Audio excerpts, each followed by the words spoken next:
시작을 하겠습니다. 저희가 오늘 설명회가 많아서 정시에 이렇게 시작을 할게요. 오늘 11시부터 해서 밤 9시까지 7개 학교를 합니다. 늦으시면 늦으시는 대로 이렇게 듣는 걸로 하고 시작을 그리 하겠습니다. 자, 안녕하세요. 저는 강남 한국학원의 대표 우기영입니다. 자, 반갑습니다.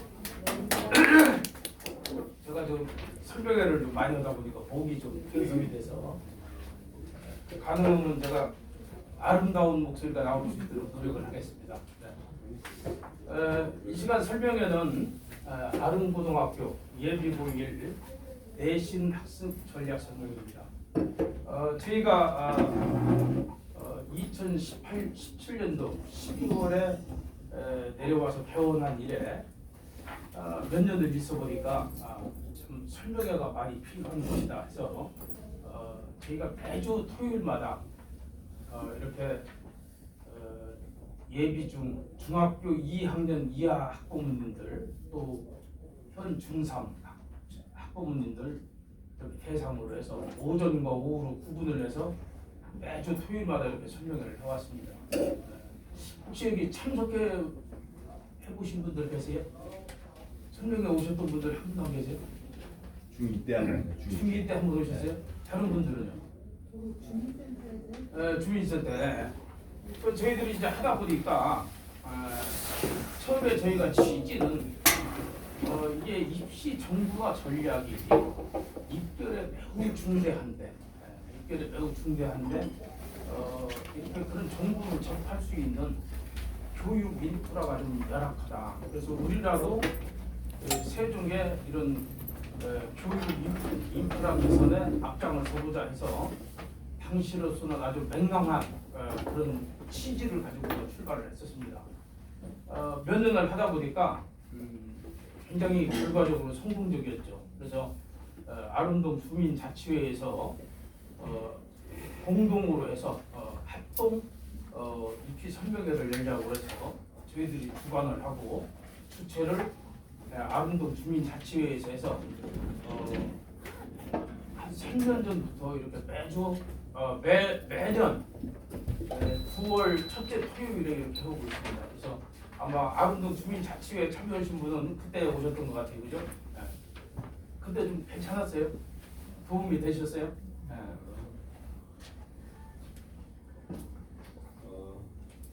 저희들이 그런 어떤 취지로 했었는데 실제로 설명회를 해오면서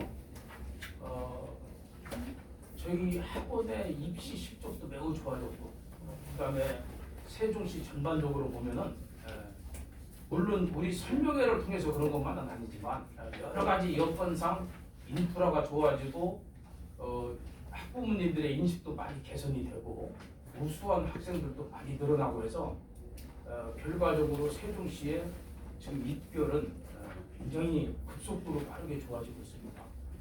당연히 내신 경쟁도 매우 치열해지고 있죠. 그래서 아마 이제 내신이 그야말로 이제 그 입결에 힘을 쥐고 있다 이렇게 생각을 하시고 있거든요. 그래서 저희들이 고등학교 입학하기 전에는 그 이전에 준비해야 될 과정에 대해서 학습 준비에 대해서 이렇게 설명회를 계속 열어왔지만 이제는 내신을 목표에 두고 있기 때문에 내신만 가지고 이렇게 설명회를 여는 겁니다. 그래서 아마 저희들이 그동안 이런 과정을 거치면서 우리 학원이 어느 정도로 성장을 했냐면 2년 연속 의과대학을 입학을 시켰습니다. 2년에 연세대 의과대학을 입학을 시켰고 금년에는 건대 의예과를 합격하는 학생을 했습니다. 금년에도 이외에도 앞으로 오시면 좋아요. 그 지혜는 이따 오시는 분들이 아닐 수 있게 좀 앞으로 와주시고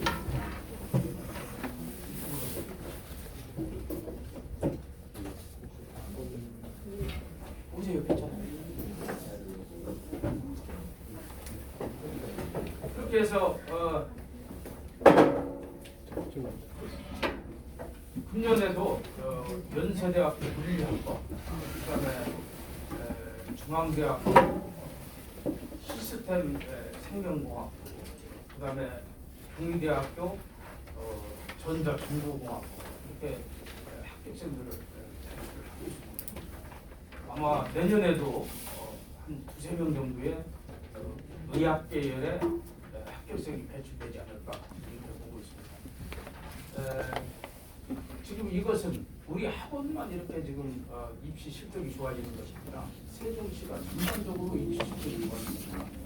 아마 발표들을 보셔서 아시겠지만 금년도 발표는 아직 안 났지만 작년도 같은 경우에 이미 의학 계열에 물론 복수 지원까지 포함해서지만 43명이 합격을 했고 그 다음에 서울대만 해도 10개 학교에서 13명의 학생을 배출시켰습니다. 세종도 불지의 이런 유수한 학군으로 이렇게 발돋움을 빠르게 하고 있는 도시로 지금 생각하고 있습니다.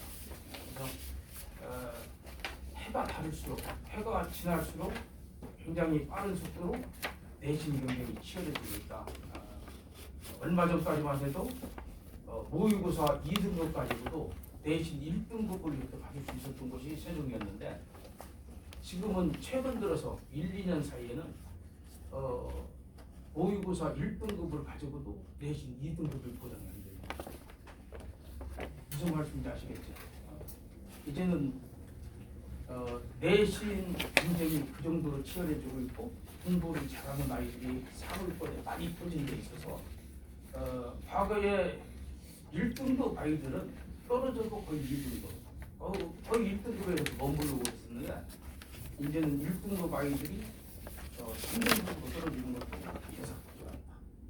그래서 이런 부분들이 좀 중요하게 판단을 해보셔야 되고 아마 오늘 우리가 이렇게 그 아름고등학교 내신 전략 설명회를 갖는 것은 아마 그런 내신의 중요성이 그 변화가 어떻게 일어나고 있는가 하는 부분들을 분석을 해주실 거고 그다음에 교과별로 선생님들이 그런 기출 문제를 중심으로 해서 이런 분석과 또 대비책을 가지고 이렇게 준비를 해줄 겁니다. 조금 아쉬운 것은 우리가 이게 시간이 좀 많이 있으면은 충분한 이런 설명회를 가지면 좋은데 제한되기 있기 때문에 좀 축약돼서 이렇게 설명이 될 겁니다. 그래서 조금 부족한 부분들은 그 자료들을 보시면 별지에 상담 신청서가 있을 거예요. 그거를 작성을 해주시면은 추가로 개별적으로 연락을 드려서 순차적으로 연락을 드릴 겁니다. 그래서 개별적으로 상담을 받는 그런 시간을 좀 갖도록 하겠습니다. 모쪼록 오늘 유익한 시간이 되셨으면 좋겠고요. 경청을 하셔서 가능하면 많은 것을 이렇게 얻어가셨으면 좋겠습니다. 분명히 말씀드리지만 선생님들은 충분히 경륜이 있고 또 열정이 넘치는 분들이라서 아마 상당한 어떤 도움이 되지 않을까 이런 부분에 자부를 가져봅니다. 자, 이렇게 경청을 하시는 그런 시간이 되셨으면 좋겠습니다. 자, 인사를 마치겠습니다. 이어서 과목별 대입 제도 분석에 대해서 우리 조승국 소장님이 나오실 거예요. 조승국 소장님은 강남한국학원의 입시전략 연구소를 직접 풀고 계시고 교과 원장님을 이렇게 하고 계십니다. 조승국 소장님이 대입 제도 분석을 해주실 거고 2부에는 과목별 학습 방법에 대해서 이렇게 설명해 드리는 그런 시간을 갖도록 하겠습니다. 조승국 소장님 모시겠습니다. 박수로 환영해 주시죠.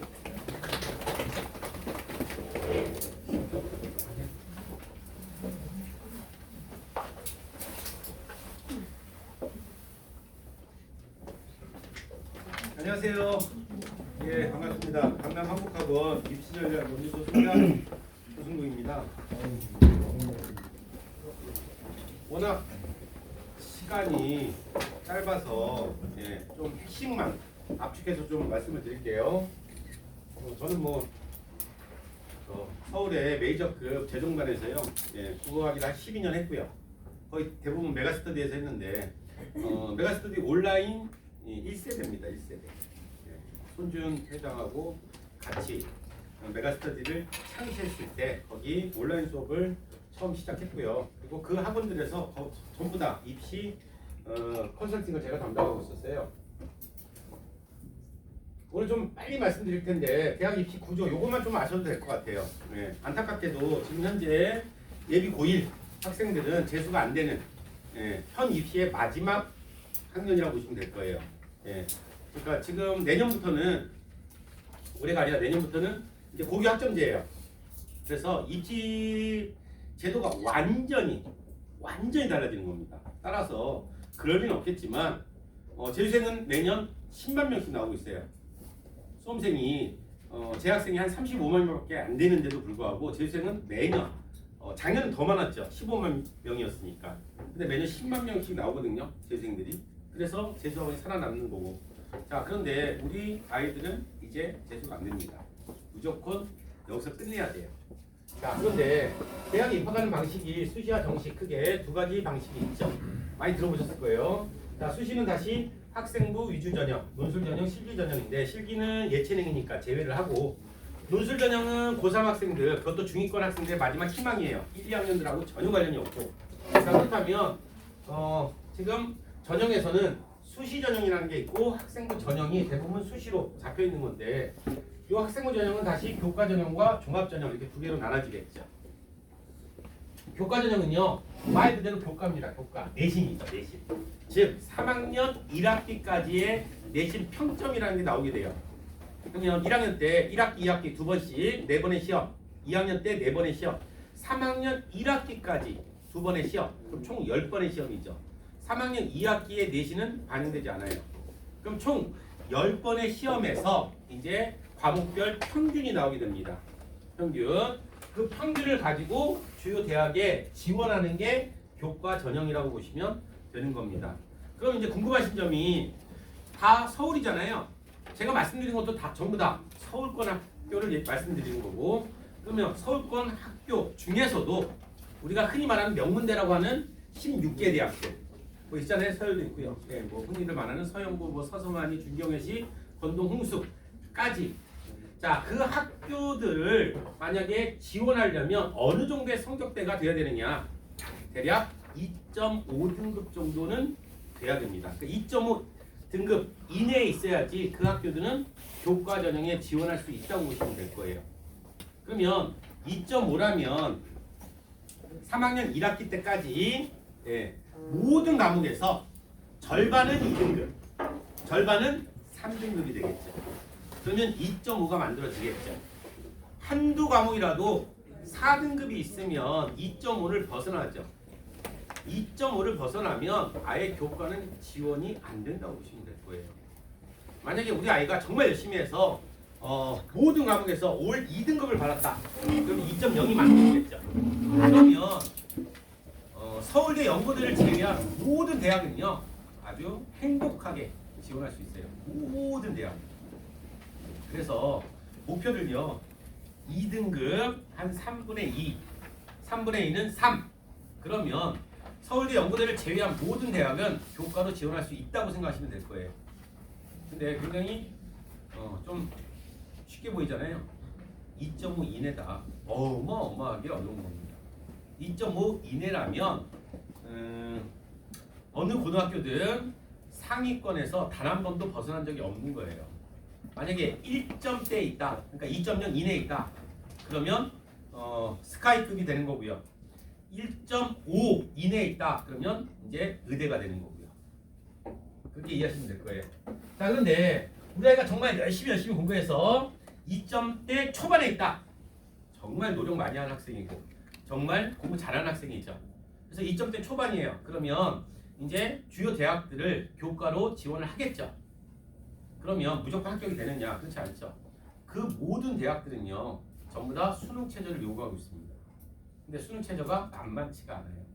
상당히 높습니다. 그래서 현재 어떤 상황이냐면 교과에 지원하는 학생들, 재학생들의 대략 한 50% 이상이요 요 수능 최저를 못 맞추고 있습니다. 지금.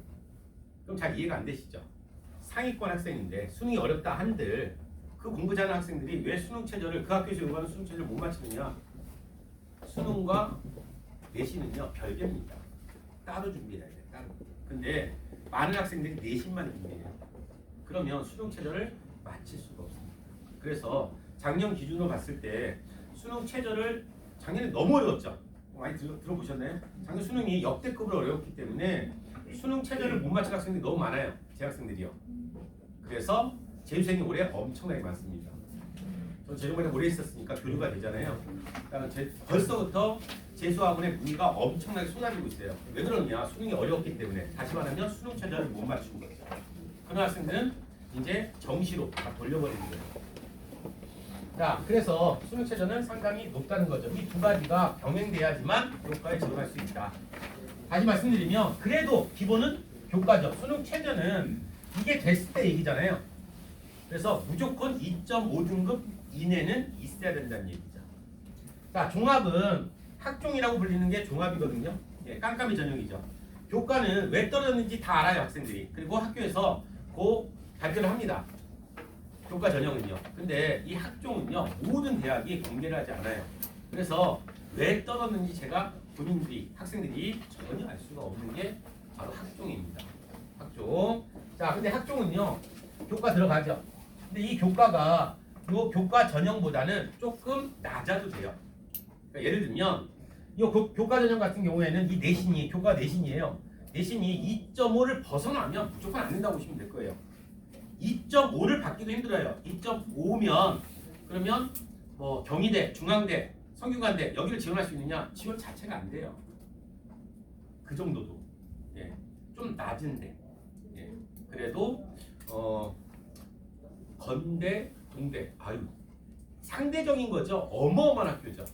특히 엄청나게 지금 입결 올라가고 있는 게 건대잖아요. 근데 건대, 뭐 동국대, 홍익대, 숙명여대 이런 데 정도는 한번 2.5 근처에 있다면 지원할 만하죠. 물론 수능 최저 맞춰야 되고요. 그런데 이 종합 같은 경우에는 2.5보다 낮아도 돼요. 근데 3.0을 벗어날 수는 없죠. 일반고라면. 특목고 자사고는 좀 다른데 자 3.0 이내에는 있어야죠. 최소한 한 2.8은 있어야 될 거예요. 근데 요 비교과 생기부 있잖아요. 생기부 비교과 요 생기부가 화려해야 됩니다. 매우 화려해야 되죠. 왜냐하면 교과 전형에 비해서 이건 좀 낮잖아요. 내신이 그걸 어느 정도 보완하는 게 바로 생기부 비교과라고 보시면 될 거예요. 근데 지금 이 비교과가 모든 게 다 없어지고요. 남아있는 게 세트입니다. 시간이 없어서 세트 세부능력 특기 4의 준말인데요. 이거 하나 남은 겁니다. 과거에는 어마어마하게 많은 요소들이 있었어요. 근데 전부 다 폐지예요. 작년부터 폐지입니다. 작년부터. 그래서 하나 남은 게 세특이에요. 그래서 빨리 말씀드리면 세특은요 수행평가 같은 거 있잖아요. 모든 과목 선생님들이 내주는 세특 그걸 구체화시켜야 됩니다. 그리고 자신의 전공과 맞춰야 돼요. 그걸 하는 학생들이 많지는 않지만 있어요. 일반고도 특목고 자사고는 굉장히 잘 돼 있고요. 네. 그걸 잘 만들어서 나중에 이 생기부와 그 다음에 조금 낮은 내신을 합쳐서 지원하는 게 학종이라고 보시면 될 거예요. 그래서 좀 많이 궁금하실 거 아니에요. 제일 좋은 거는요 학원에 문의하셔서 저하고 그냥 1대1로 설명을 듣는 게 제일 좋습니다. 세트는 어떻게 준비를 할 것이냐, 어떤 요소를 해야 되느냐, 그것만 설명해도 1시간 걸려요. 그래서 간단히만 말씀드리는 건데 일단 자신의 진로가 결정돼야 돼요. 다시 말해서 대학의 학과가 일단 어느 정도는 넓은 관점에서라도 만들어져 있어야 되고요. 거기에 맞춰서 자신의 세특을 이렇게 구성해야 되는 겁니다. 수행평가든 뭐든 간에 다 자신의 진로 적성에 맞는 학과에 맞는 걸로 껴 맞춰줘야 돼요. 그러면 구체화돼야 되겠죠. 그렇게 됐을 때 일인데 그런데요. 팁을 드리면 이것도 교과잖아요. 물론 이 교과 전형보다는 학종이 교과가 좀 낮아도 되는데 이 내신이 안 좋은, 다시 말해서 3.0을 벗어나는 학생이 열심히 준비해서 이 생기부를 화려하게 만들었다. 단 한 번도 본 적이 없어요. 단 한 번도. 수천 장의 생기부를 봤지만 단 한 번도 본 적이 없습니다. 다시 말해서 내신과 이 생기부는요 그냥 연동된다고 보시면 될 거예요. 그리고 그런 학생들만 또 모든 선생님들이 관심 있게 생기부를 써주죠. 이 세특은요 무조건 모든 과목 선생님들이 써주는 겁니다. 담임이 써주는 게 아니라 담임도 쓰죠. 담임 평가단이 있어요. 그것도 중요한 요소인데 담임도 쓰지만 모든 과목의 선생님들이 이 학생에 대한 세부능력 특기사항을 다 써야 되는 겁니다. 그런데 공부 안 하는 이유가 있겠죠. 성적이 안 나오는 이유가 있을 거 아니에요. 그 학생이 생기부를 따로 열심히 준비하지도 않을 뿐더러 모든 과목 선생님들은요 그냥 일반적인 얘기, 악플은 달지 않아요. 과거처럼 산만하면 이런 얘기는 없어요. 그냥 기본적인 얘기만 써주는 거죠. 근데 입학사정관들은 아무 관심이 없죠. 성적도 괜찮다. 그래서 생기부를 봤더니 이 자신의 전공과 뭔가 맞는 생기부가 만들어져 있다. 구체화되어 있다. 그러면 엄청 좋아합니다. 근데 기본은 역시 내신입니다. 내신.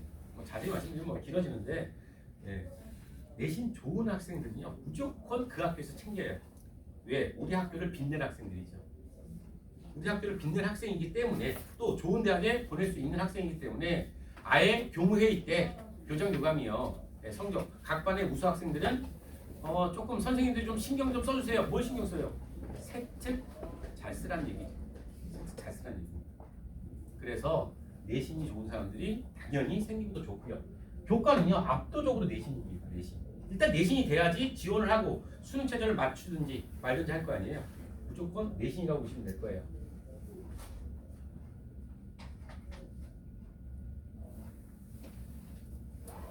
이런 거 이제 한번 꼭 읽어보셔야 됩니다. 이거 작년에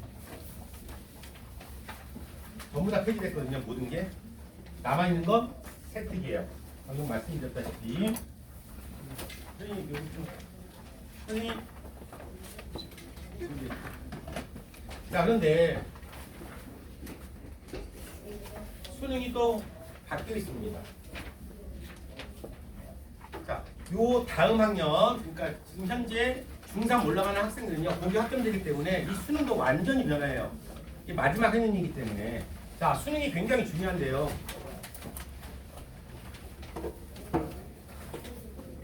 만약에 아까 수시가 교과와 학종이 있었잖아요.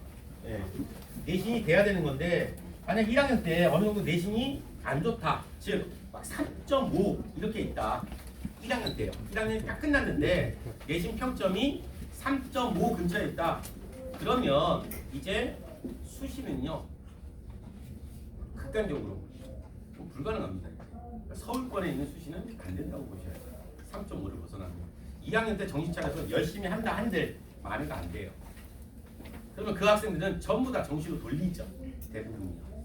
왜냐하면 정시 많이 뽑습니다. 대략 한 45%를 뽑거든요. 근데 정시 전형은 무조건 수능이잖아요. 내신은 반영 안 되니까. 물론 내신을 반영한 학교가 딱 두 학교 있죠. 서울대하고 고대는 정시 전형, 수능 전형에도 당연히 내신을 반영합니다. 20%나 반영해요. 다시 말해서 서울대하고 고대는 내신 성적이 안 좋은 학생들은 정시로도 지원하지 말라는 얘기예요. 내신을 보겠다. 학교생활 충실하지 않은 거 아니냐. 너 수능만 준비한 거 아니냐. 왜냐면 고등학교는 수능을 준비시키지 않아요. 절대로. 모든 고등학교는.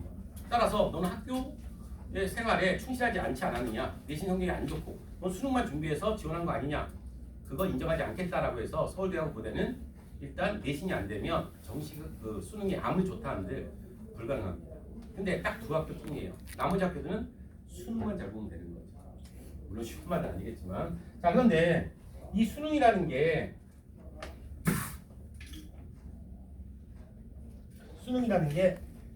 국어하고 수학만 공통 과목하고 선택 과목이 있어요. 그냥 간단하게 말씀드리면 국어는 결론이에요. 국어는 언매, 문법이죠. 문법을 선택해야 되고 수학은 미적을 선택해야 되는 겁니다. 만약에 다른 과목을 선택했다 그러면 인서울은 포기라고 보시면 될 거예요. 물론 인서울에 아예 안 되는 거 아니에요. 근데 매우 힘든 거죠. 매우 힘든 겁니다. 따라서 여기 지금 선택이라고 얘기했지만 인서울이라면 수능에서 국어는 문법에 해당하는 언매를 선택해야 되고요. 그리고 수학이라면 미적을 선택해야 됩니다. 이건 필수예요, 필수. 근데 고3 학생들이 왜 문법인 엄매와 미적을 선택하지 않느냐? 대부분 선택을 많이 안 하죠. 여기 보시면 작년 기준인데, 자 문법은 수험생에 재수생 포함해서 28% 학생들만 선택을 한 거죠. 그러면 절대 다수 72%의 학생들은 엄매가 아닌 화작을 선택한 거죠. 그러면 화작을 선택했을 때 또는 문법을 선택했을 때 1등급 비율을 한번 보시면, 자 28%의 학생들 중에 문법 선택한 학생들 70%가 다 1등급을 독차지했죠. 최소한 1등급이 아니더라도 2등급은 돼야 될 거 아니에요. 근데 2등급도 56%입니다. 다시 말해서 화작을 선택한 학생들은요 얼마 안 되죠. 얼마 안 됩니다. 1, 2등급을 받기가 쉽지 않죠. 수학은 심각합니다. 정말 심각한 게 수학이에요. 자, 50% 이상의 학생들이 확통을 선택했습니다. 작년에. 그런데 확통을 선택한 학생들, 절반 이상의 학생들 중에 1등급을 가정한 비율은요 5%밖에 안 되는 겁니다. 5%.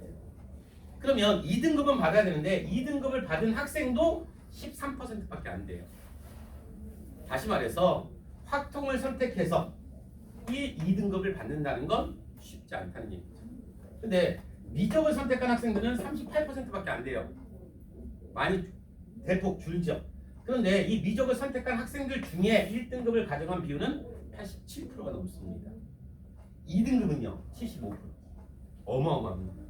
다시 말해서 수학이라면 미적, 그 다음에 국어라면 엄매, 문법을 반드시 선택해야지만 인서울 하기가 수월하다는 얘기죠. 그러면 고3 학생들은 이걸 몰랐느냐? 어떻게 몰라요? 모든 학생은 다 알고 있는 겁니다. 근데 왜 굳이 수학에서는 미적이 아닌 확통, 국어에서는 화작을 선택하느냐? 못하겠다는 거예요. 왜? 어려워서요. 어려워서. 그러면 당연히 어렵고 쉽고의 차이가 있는데 똑같은 점수를 부여할 수는 없죠. 어려운 거 선택한 학생들한테 가산점이 부여될 수밖에 없는 거예요. 그래서 반드시 미적과 그다음 국어는 문법을 선택해야 됩니다. 수능에서. 수능 최저 맞춰야 될 거 아니에요. 또는 정시라면 수능 점수가 높아야 되겠죠. 수능에서는 2등급, 올 2등급 정도 받으면 서울에 있는 웬만한 대학은 다 붙는다고 보시면 될 거예요. 근데 2등급이라는 게 11%잖아요. 학교에서 11% 안에 들어야지 2등급이니까요. 그러면 수능에서 11%가 2등급이니까 이건 전국 단위죠. 전국에 자사고 특목고 다 합쳐서 모든 학생들 다 통합해서 내가 11% 안에 드는 거니까요. 엄청나게 수능 어려운 겁니다. 2등급 안에 있다는 얘기가. 학교 내에서 우리 그 고등학교 집단 내에서 2등급 받는 것도 쉽지가 않죠. 100명이라면 11등 안에 있어야지만 2등급이라는 얘기잖아요. 300명이면 33등 안에는 있어야 되는 겁니다. 그러니까 당연히 상위권 학생이겠죠. 따라서 수능은 엄매 미적이고요. 그리고 내신은 무조건 2.5 1학년 때 끝났을 때 2.5 이내 맞춘다고 생각하시면 될 거예요. 그래서 1학년 목표는 1학년이니까요. 1학년 첫 시험이 가장 중요한 겁니다. 그래서 1학년 때 일단 마무리 지었을 때 내신 평점을 봤더니 2.5등급 이내, 다시 말해서 절반은 2등급, 절반은 3등급. 그러면 2학년 때까지 내신은 끌고 가는 거죠. 끌고 가서 2점대 중반, 2.34 여기까지 만들어 버리는 거예요. 그리고 3학년 1학기 때 2.2 이렇게 만들어 버리면 그러면 수시는요 지원할 때가 너무 많습니다. 성대도 지원하고요, 서강대, 경희대, 중앙대 다 지원하는 거죠. 그리고 이제 수능 최저 준비를 하겠죠. 이게 이제 기본적인 학생들, 인서울하는 수시에 지원하는 학생들의 전형적인 패턴이라고 보시면 될 거예요. 가장 중요한 건 스타트, 무조건 1학년 내신이라고 보시면 돼요. 자, 그러면 이제 내신은 어떻게 과목별로 준비할 것이냐, 그건 그 다음에 이제 좀 더 세부적으로 말씀드릴게요. 네, 여기서 마치겠습니다. 감사합니다. 꼭 궁금한 게 많으셔야 돼요. 그리고 학원에 반드시 전화를 주셔야 됩니다. 그리고 다른 일정을 잡아야 돼요. 자, 여기서 마칠게요. 감사합니다. 도움이 좀 되셨어요? 이해가 되세요? 좀 짧게 축약해서 말씀드렸는데 일단 그 신청서 작성해서 일단 나가실 때 제출해 주시면 충분한 시간을 가지고 또 설명을 이렇게 할 수 있게. 예. 자, 이어서 이제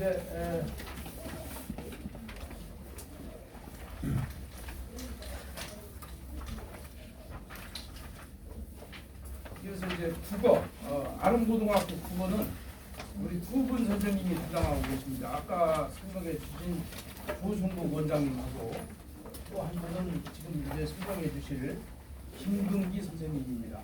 자, 설명에는 김금기 선생님 모시고 가겠습니다. 자, 김금기 선생님 모십니다. 박수로 환영해 주시죠.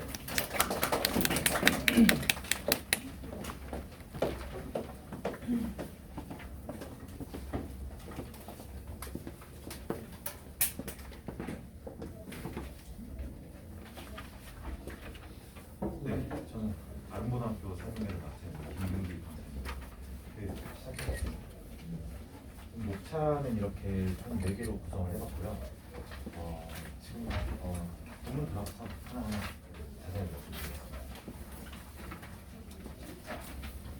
일단 첫 번째는 일단 고등국어에 대해 먼저 좀 말씀을 드리고 싶은데, 어머님들 중학교 1학년, 2학년, 3학년 때 계속 이제 아이들 국어학원을 보내시는 분들도 계실 거고, 아니면 스스로 그냥 이제 혼자 하시는 분도 계실 건데, 사실 중학교 국어와 고등학교 국어는 국어라는 과목으로 이제 공통적으로 이름을 달고 있긴 하지만, 사실은 그 안에서 필요한 능력, 이 요구되는 지원들 그런 게 굉장히 많이 다릅니다. 그래서 간략하게 짧게 이 두개 차이점을 좀 말씀드리겠습니다.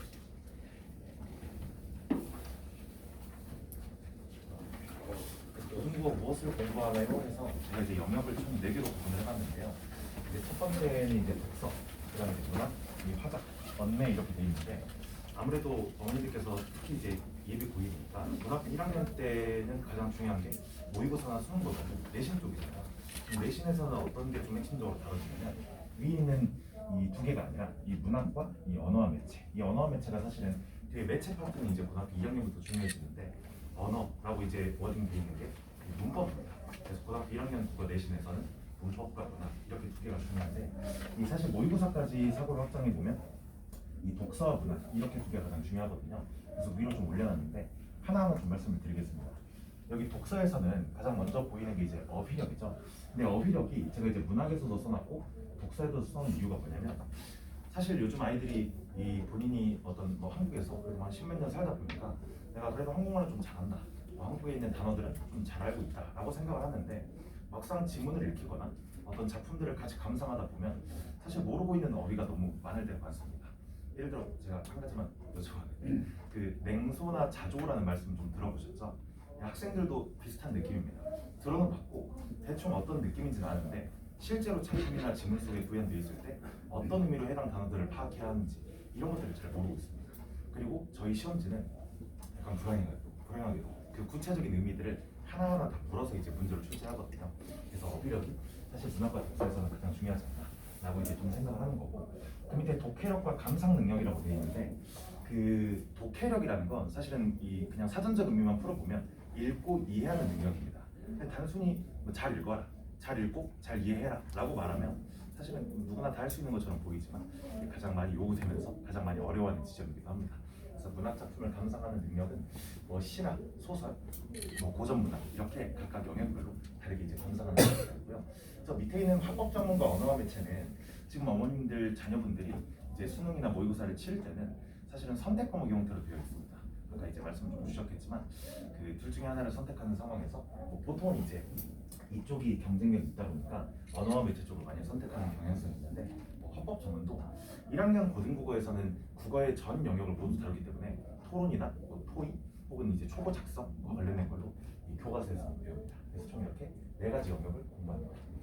그 다음은 뭐냐면, 사실 이게 가장 중요한 말일 건데, 첫 번째 챕터에서 고등국어가 중등국어와 어떤 지점이 다른지를 좀 아셔야 될 것 같습니다.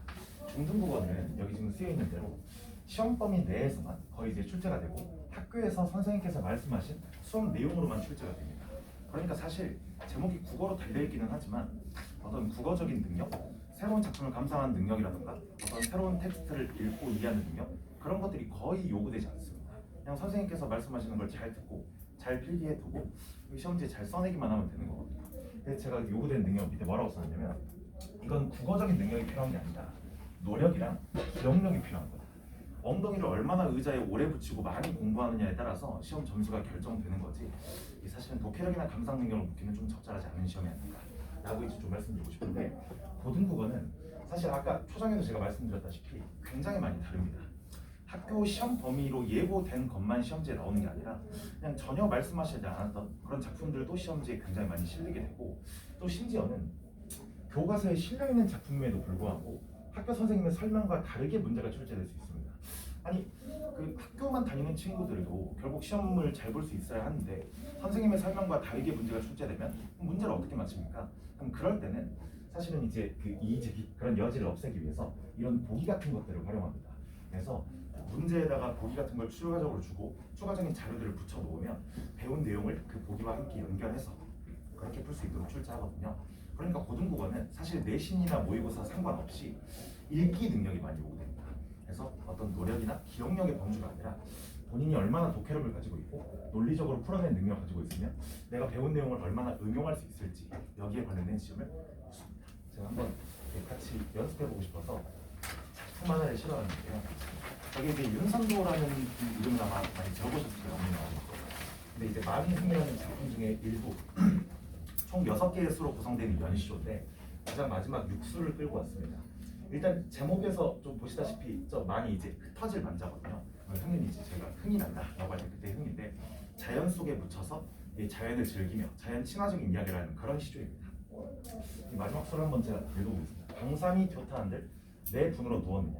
그러니까 강산이라는 건 강과 산을 이야기하는 거니까 사실은 자연을 이야기하겠죠. 그럼 본인이 자연 속에 묻혀서 자연이 너무 좋은데 이게 과연 내 분수로 여기 있는 거냐? 저 말투를 들으시면 좀 어떤 느낌이 드시나요? 누군가한테 질문하는 느낌보다는 내가 너무 좋다, 이 강산이 너무 좋은데 내 분수로 여기 있는 것이 아니다 라는 이야기를 하는 것 같죠. 그럼 이제 그 다음 장을 보면 임금 은혜를 이제 더욱 아노이다 이렇게 되어 있습니다. 저 왼쪽에 은혜는 저희가 많이 쓰는 단어인데 왼쪽에 임금이라는 건 혹시 어떤 단어일까요? 그렇습니다. 저희 임금입니다. 그래서 임금 은혜를 내가 더욱 알겠다라고 하는 건 내 분수로 여기 자연에서 자연을 즐기고 있는 게 아니라 임금님 덕택에 여기서 이렇게 행복하게 지낼 수 있다라고 이야기하는 거거든요. 마지막 종장은 아무리 갚고자 하여도 해올 일이 없애라. 아무리 갚고 싶어도 갚을 길이 없다라고 하면서 작품이 마무리됩니다. 그러면 이렇게 표면적으로 쓱쓱 읽어봤을 때는 결국 마지막까지 무슨 이야기를 하는 거 같냐? 내가 자연에 있는 게 너무 좋은데 내 분수로 노는 게 아니라 임금님 덕택이다. 그래서 임금님 은혜가 너무 크고 그걸 내가 알겠다. 근데 그 은혜가 너무 크기 때문에 내가 아무리 갚고 싶어도 갚을 길이 없다. 이렇게 쓰여 있습니다. 그러니까 자연 속에 묻혀서 나는 계속 자연이나 즐기면서 살겠다라고 마무리되는 게 저희 교과서적 해석입니다. 그런데 보기에다가 예를 들어 윤선도에 관련된 삶을 쭉 서술하면서 본인이 속세에 대한 미련이 남아있다, 속세에 못다 이룬 꿈이 있다 라는 지점을 보기에 실어두게 되면 답은 정확하게 완전히 180도 달라집니다. 속세에 미련이 있다고? 그러면 그렇게 볼 수 있으면 맨 마지막에 아무리 갚고자 해도 갚을 길이 없애라, 임금님 은혜를 떠올리는 저 지점, 저런 것들을 다시 임금님 곁으로 돌아가고 싶은 마음이라고 해석할 수 있지 않을까? 라고 보면 답이 그쪽으로 보이는 겁니다. 그래서 고등국어는 학교 선생님이 말씀하신 걸 그대로 따라가기보다는 그걸 바탕으로 추가 자료를 함께 해석하면서 문제의 답을 응용해서 써낸 그런 능력이 많이 요구됩니다. 그래서 아마 어머니 아버님들이 가장 많이 관심이 있으신 건 내신이긴 할 텐데, 특히 이제 이 세종시 근처에 있는 학교들 중에 이 아름고 같은 경우에는 이 내신과 모의고사의 괴리감이 그렇게 크지 않습니다. 내신은 막 달달한 안경을 잘 볼 수 있고 모의고사는 또 모의고사대로 잘하면 잘할 수 있고 그런 학교가 아닙니다. 그래서 저희가 두 번째 섹터를 지금 우리 학교는 이라고 마련했습니다. 그럼 과연 아름고 시험은 어떤지 같이 한번 아름고 국어 어떤가요? 해서 제가 이제 1년 동안 아름고 국어를 쭉 이렇게 담당하면서 좀 생각이 됐던 지점, 사실 특이한 포인트가 여러 가지가 있는데 그중에서 한 3가지 정도로 정돈해봤거든요. 첫 번째는 이제 추가 자료가 굉장히 많다는 겁니다. 뒤에 제가 예시를 통해 보여드리겠지만 어떤 교과서에 있는 작품, 교과서에 있는 지문만 툭 하고 던지는 게 아니라 자꾸 문제에서 보기 같은 추가적인 자료를 활용하면서 야, 너가 학교에서 이런 걸 배우고 네가 문제는 이런 걸 풀어봤을 텐데 내가 너가 처음 보는 텍스트를 줄게. 그럼 이거랑 우리 시험 범위에 있는 그 작품 혹은 지문이랑 같이 연결해서 이해할 수 있어? 라는 문제들을 한 시험지에 최소 3문항 이상은 출제합니다. 그러니까 사실은 아까 제가 말씀드린 대로 어떤 시험 범위에 있는 것들을 노력해서 잘 암기만 해서는 잘 볼 수가 없는 시험이라는 거죠. 이 두 번째는 외부 지문이 꽤 많이 출제된다는 겁니다. 근데 외부 지문이 보통 이제 그 내신에서 인식될 때는 학교에서 내가 이런 거를 교과서에 없는 걸 낼게. 너 이것도 공부해 와. 그리고 시험지에 이제 그게 출제되는 경향성이 가장 짙은데 저희 아름고 같은 경우에는 학교에서 선생님이 아예 단 한 번도 언급도 안 하신 작품이 한 2지문 정도 갑자기 시험지에 튀어나오고 그런 경향성이 있습니다. 그래서 이제 첫 번째 이제 똑같은 말씀을 드리게 되는데 이 평소에 어떤 작품을 어떻게 읽어야 하는지 어떤 비문학 텍스트를 어떤 식으로 이제 독해해 나가야 되는지 이런 능력이 없다면 시험 범위 작품을 10번, 20번 암기하고 반복해서 공부해도 잘 볼 수가 없습니다. 그다음 세 번째는 이게 사실은 가장 많이 궁금하실 텐데 고등학교 1학년 내신에서는 문학도 중요하지만 문법이 정말 중요하거든요. 근데 이 근처 학교 중에 특정한 한 2개, 3개 정도의 학교는 문법을 중하 정도로 내는 학교들이 있습니다. 근데 이제 아쉽게도 저희 학교 같은 경우에는 문법 난도가 가장 높은 학교에 속할 정도로 문법을 굉장히 어렵게 됩니다. 여기 제가 뭐라고 써놨냐면 이 사실은 2가지 케이스밖에 없는데 첫 번째는 이 덜 어렵거나 그러니까 평소 시험에 비해서 약간 덜 어렵거나 아니면 아주 어렵거나 딱 2가지밖에 없습니다. 아름고 문법은 쉬웠던 적이 없어요. 그래서 보통 아름고 학생들이 시험 기간에 문법 때문에 많이 고생을 하는데 이것도 사실은 좀 중요한 말입니다. 그 문법에서는 아주 넓은 범위를 다룹니다. 예를 들어서 첫 번째 단어는 음운과 음운 변동이다 라고 한다면 그 안에서 다른 학교에서는 건드리지 않는 지점까지 싹 다 폭넓게 모두 다 가져갈 수 있도록 그렇게 시험 범위를 꾸립니다. 그리고 그 안에 있는 깊이도 넓고 얕으면 사실은 좀 대학이 편할 텐데 이 적당한 깊이를 유지하면서 아주 넓게 가져가기 때문에 아이들이 많이 좀 어려워하는 편입니다. 자, 이제 제가 예시를 좀 보여드릴 건데 첫 번째는 추가 자료와의 연결을 묻는다. 제가 첫 번째 섹터부터 자꾸 말씀을 드렸던 건데 이 여기 왼쪽에 보이는 거, 오른쪽에 보이는 지금 잘 이미지 파일로 되다 보니까 텍스트가 아마 잘 안 보이실 건데요. 여기 나와 있는 것들이 학교에서 전혀 말해주지 않은 것들입니다. 그래서 그 실제로 어떤 문학 수필에 관련된 걸 교과서에서 설명을 해주고 그 다음에 이런 보기를 통해서 그냥 본인이 알고 있는 비문학 지문의 일부 같은 것들을 실어준 다음에 그 2개를 함께 연결해서 읽도록 그렇게 이제 문제를 출제하고 있습니다. 그래서 이런 문제들이 보통 이제 아이들이 흔히 말하는 킬러 문항이라고 이제 말할 수 있겠죠. 두 번째는 이제 시험 범위는 굉장히 많고 깊이는 깊다는 겁니다. 저 왼쪽이 이 세경시에 있는 특정한 학교의 시험 범위를 적었는데요. 물론 저 학교가 다른 학교에 비해서 시험 범위가 적은 편이긴 합니다. 그래서 저기 이제 쓰여있는 대로 한 5개, 저 중에 문법 정도로 하고 그 다음에 이제 좀 별로 의미 없는 몇 개 정도 이제 추가적으로 넣고 저런 학교가 있는 한편 오른쪽이 이제 저희 아름고등학교 2학기 기말고사 시험 범위 이 중세국어를 출제하는데 이 중세국어도 사실은 이제 수업 시간으로 따지면 한 5시간에서 6시간 정도 해야 되는 이 굉장히 넓고 할 게 많은 그런 범위인데 그 밑에 보면 설득하는 글쓰기, 관동별곡, 3인곡, 성민곡 듣기만 해도 약간 좀 힘든 그런 작품들이 쭉 나와서 굉장히 좀 시험 범위는 많은 편입니다. 근데 이거 하나는 좀 말씀드릴 수 있는 게 제가 이제 마지막에 다시 한번 말씀드리겠지만 시험 범위가 많은 건 사실은 대부분의 학생들 한 90%? 한 85% 정도의 학생들은 굉장히 부정적으로 여길 만한 요소이긴 한데 내가 고등학교 올라가서 진짜 한번 해봐야겠다 내가 일 한번 내봐야겠다 하는 학생들에게는 오히려 기회라고 여겨질 수도 있어요. 왜 그러냐면 시험 범위가 이렇게 12개, 13개 이렇게 퍼지다 보면 아이들이 중간에 공부하다가 포기하는 경향성이 좀 생기거든요. 방금 제가 보여드린 왼쪽 학교 같은 경우에는 공부를 한 시험 기간 3주 전, 2주 전부터 공부해도 시험 범위를 다루는 데는 별로 어색함이 없고 큰 힘듦이 없으니까 아이들이 포기하는 경우는 없는데 저 아름고 같은 경우 시험 범위가 워낙 방대하다 보니까 중간에 포기하는 아이들도 많이 생깁니다.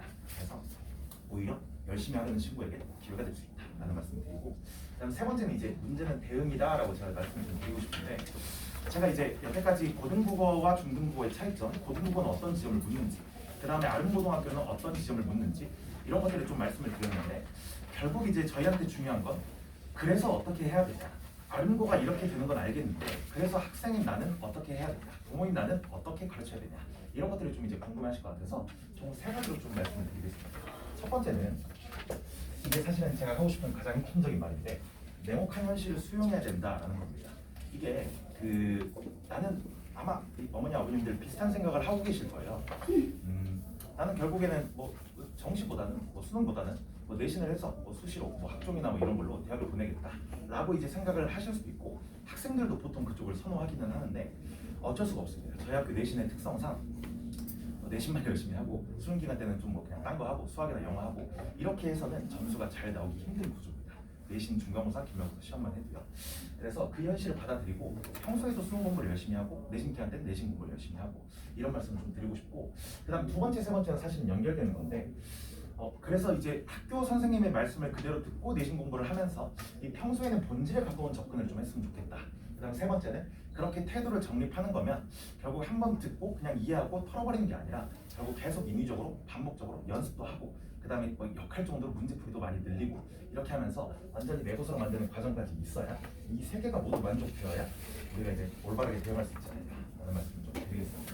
이건 제 교재 샘플을 이제 일부 이미지로 좀 사용을 해놓은 거고, 지금 보여드리는 건 이제 수능 수업 기간 때 제가 사용하는 교재입니다. 그러니까 문학의 본질이란 무엇인가를 결국 수능이나 모의고사 혹은 내신에서 일부 보기에서 묻는다면 그 본질에 가까운 방향성을 가지고 접근을 해야 되지 않을까라고 해서 교재를 이런 걸로 수업을 하고 있고요.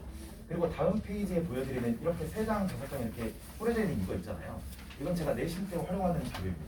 그래서 이렇게 일주일에 한 번씩 수업 나갈 파트, 그 다음에 서술형으로 연습할 수 있는 파트, 맨 마지막에는 과제 한 100문제에서 150문제 정도로 꾸려서 매주 책을 한 권씩 주고 있습니다.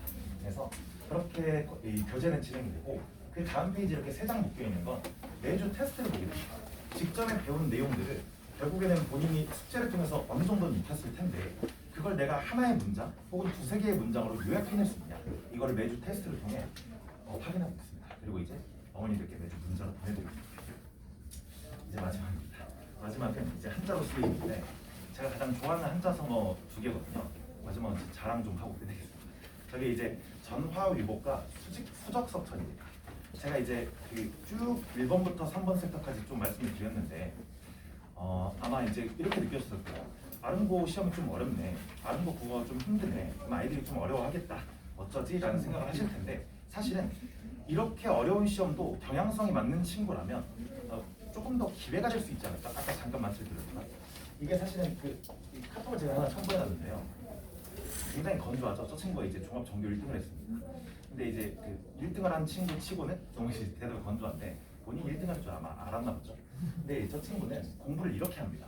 본인이 이제 그 과제를 할 때 맞다, 틀렸다, 틀렸으면 다음에 안 틀려야지 이렇게 하고 지나가는 친구가 아니라 선택지 하나하나를 뜯어보고 내가 공부한 내용을 다시 한번 스스로 곱씹어보면서 그런 식으로 공부하는 친구이기 때문에 이런 친구들은 사실은 공부하는 시간이 그렇게 많지 않더라도 어떤 문제나 시험에서 잘 볼 수밖에 없겠죠.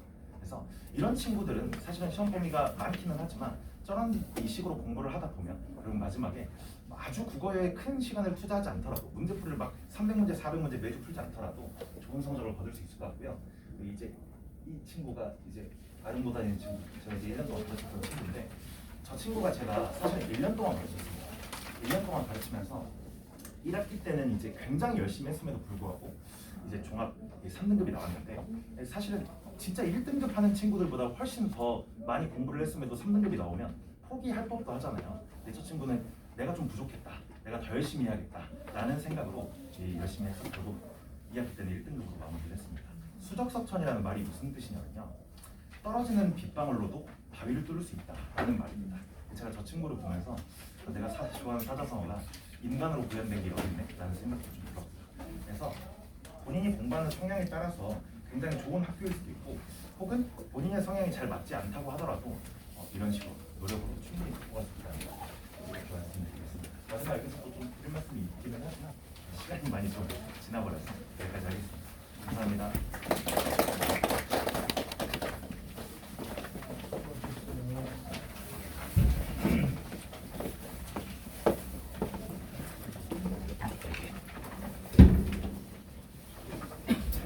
잘 들으셨어요? 도움이 되시는 것 같아요. 9번은 수적석천이랍니다. 저도 오늘 찾아서 하나 진짜 배웠습니다. 지금 이제 우리가 세종시가 일반적으로 내신 경쟁이 얼마 정도로 치열하냐, 그 치열한데 그 속도가 얼마나 가파르게 지금 변화되고 있느냐, 학교의 선생님들이 교과별로 1학년 학생들 신입생들을 받아서 1학기 중간고사에서 난이도를 조절하는데 엄청 고민을 하십니다. 실제로 많은 학교들이 지금도 예를 들어서 종천고등학교가 작년도에 1학기 중간고사에서 수학 시험 문제를 이 정도 내면 변별이 충분하지 않을까 하고 냈는데 만점이 36명이 나왔어요. 그런 일이 지금 종천고등학교 수학뿐이 아니에요. 작년도에도 아릉구의 영어가 그렇고 양지구 있고 이런 데 수탁이 지금 일어나고 있습니다. 그래서 그게 어떻게 되느냐? 학교에서는 난리가 나죠. 만점이 36명이 나오면 1등급이 없어지잖아요. 2등급부터 시작을 하면 학부모님들이 용서가 되겠어요? 인서울을 해야 되는데 아니면 뭐 의대를 가야 되는데 우리 아이가 2등급부터 시작을 한다고 그러면 말이 안 되죠. 그러니까 결국은 기말고사에서 이제 난이도를 맞춰야죠. 그래서 실제 종천고등학교는 기말고사 그 당시에 수학 평균 점수가 32점이었습니다. 성공했죠. 변별에만 성공했죠. 이 정도로 잔인한 현상들이 지금 일어나고 있다. 그러니까 따라 붙을 수 있는 아이들에게는 그래도 기회가 되는데 뭔가 어느 정도 중간 라인에 있었던 아이들은 급격하게 상실감이 커질 수밖에 없는 거죠. 그래서 그런 부분들을 아마 이제 부모님들이 좀 미리 아시면 내신에 대해서 대비도 좀 하고 심리적인 것도 중요하잖아요. 여기 오신 분들 전부 다 1등급을 가져간다고 그러면 가능한 얘기는 아니잖아요. 그죠? 여기 지금 24분이 오신 것 같은데 모두가 1등급을 가져가고 이러지는 않을 거잖아요. 나눠지지 않을 거잖아요. 그거를 우리 학부모님들이 우리 아이들을 물론 1학년 때 내신이 가장 중요하지만 그래도 교두부를 마련하는 차원으로 해서 시간을 벌어가는 그런 전략도 이렇게 가져주셔야 된다. 그래서 좀 여유롭게 지혜롭게 우리 아이들을 이렇게 관리해 주시는 그런 시간들이 필요하다. 지금 이제 아까도 제가 잠깐 말씀을 드렸습니다만 모의고사 성적을 가지고 볼 때 2등급짜리들이 1등급을 찍었던 적도 있었는데 이제는 모의고사 1등급을 맞아도 2등급을 맞추기가 어렵고 실제 또 1등급을 유지하던 학생들이 3등급으로 가는 경우도 굉장히 이제 심심치 않게 볼 수 있다 이거죠. 그래서 그런 경우에도 우리가 잘 보듬어서 지혜롭게 이끌어낼 수 있는 그런 학부모님들의 관리가 필요하다. 이 부분을 말씀드리겠습니다. 자, 이어서 제가 사실 좀 약을 좀 먹었더니 침이 말라서 지금 얘기하는데 이제 영어 아르고 영어는 유승엽 선생님하고 이정인 선생님 두 분이 이렇게 담당을 하고 계시는데 오늘은 이정인 선생님이 나오셔서 이렇게 설명회를 들어주셨습니다. 자, 정인 선생님 모시겠습니다. 박수로 맞이해 주시죠.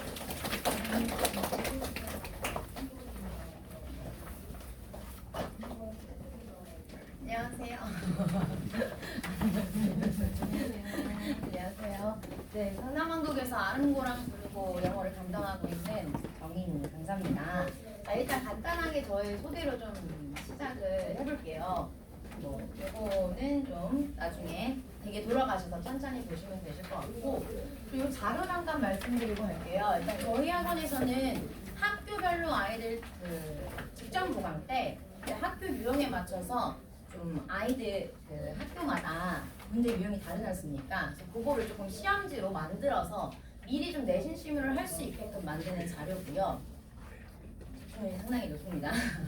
자, 그 다음에 요거는 저희 아이들 내신 때 평소에 쓰는 자료예요. 이것도 학교마다 제가 다 만들어주는 자료고 요거는 맨 뒷장에 핸드아웃 자료를 제가 좀 첨부를 해놨어요. 요거는 다시 그때 가서 좀 자세히 설명드리겠습니다.